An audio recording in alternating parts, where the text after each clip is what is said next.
ACB sir మరియు CCS ఇన్స్పెక్టర్లను కూడా stage మీదకి రావాల్సిందిగా కోరుతున్నాం.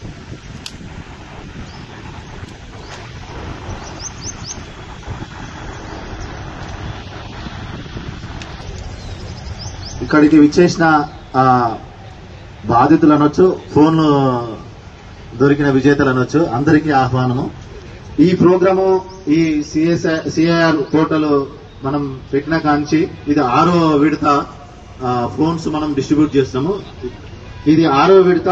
ఈ విడతలో మనం 1060 సెల్ ఫోన్లను ట్రేస్ చేయడం జరిగింది.